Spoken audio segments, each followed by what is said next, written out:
অনেকেই অনেকভাবে কাচ্চি রান্না করেন, এভাবে একবার রান্না করলে কাচ্চি রান্না করাটা অনেকটাই সহজ মনে হবে। তো আজকে আমার কাচ্চি রান্নার সম্পূর্ণ রেসিপি থাকছে এই ভিডিওতে।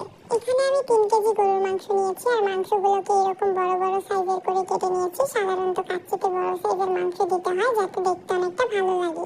এরপর মাংসগুলোকে ভালো করে ধুয়ে নিয়ে এর মধ্যে দিয়ে দিলাম আদা রসুন বাটা, টক দই, বাদাম বাটা, লেবুর রস, লবণ, মরিচের গুঁড়া, 3টা প্যাকেটের কাচ্চি মশলা, পেঁয়াজ বেরেস্তা, সয়া সস, সরিষার তেল, টমেটো সস আর সয়াবিন তেল। এখন সবকিছু একসাথে ভালোভাবে মেখে ম্যারিনেট করে 2 ঘন্টার জন্য রেস্টে রেখে দেব। তারপর 2 কেজি বাসমতি চাল পানিতে 30 মিনিটের জন্য ভিজিয়ে রাখবো। এরপর চুলাতে পানি বসিয়ে দিয়ে দেব সয়াবিন তেল, 3টা প্যাকেটের আস্ত মশলা আর লবণ। এরপর পানিটা গরম হয়ে গেলে ভিজিয়ে রাখা চালগুলো ধুয়ে এর মধ্যে দিয়ে দেব।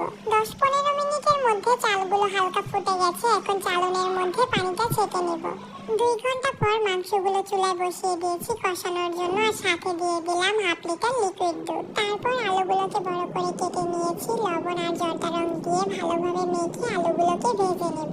আর মাংসগুলো কষানোর মধ্যে অনেকটা সেদ্ধ হয়ে গেছে। এর মধ্যে পানি দিয়েছি যেন মাংসগুলো ভালো করে সেদ্ধ হয়। আর কিছুক্ষণের মধ্যেই মাংসগুলো সেদ্ধ হয়ে গেছে। পুরোপুরি সেদ্ধ হতে টাইম লেগেছে 1 ঘন্টা 30 মিনিট। এখন একটা বড় পাতিলের মধ্যে সবকিছু এভাবে এক এক করে সাজিয়ে নিব। তারপর এর মধ্যে দিয়ে দিব জর্দা রং, ঘি, পেঁয়াজ বেরেস্তা আর আলু বোখরা। এখন পাতিলের মুখটা প্লাস্টিক দিয়ে বন্ধ করে দেব যেন ভেতরের ভাপটা বাইরে বের হয়ে না আসে। তারপর ঢাকনা দিয়ে ঢেকে 40 মিনিটের জন্য দমে বসিয়ে দেব। 40 মিনিট পর এটা খুলতেই এত সুন্দর একটা স্মেল এসেছে আর কাচ্চিটা দেখতে অনেকটা সুন্দর লাগছে। ছোট বড় সবাই কাচ্চি খেতে অনেক পছন্দ করে। আপনারা চাইলে আমার এই রেসিপিটা ফলো করে বাসায় কাচ্চি রান্না করে খেতে পারেন। এভাবে কাচ্চি রান্না করে খেলে আসলেই অনেক ভালো লাগবে।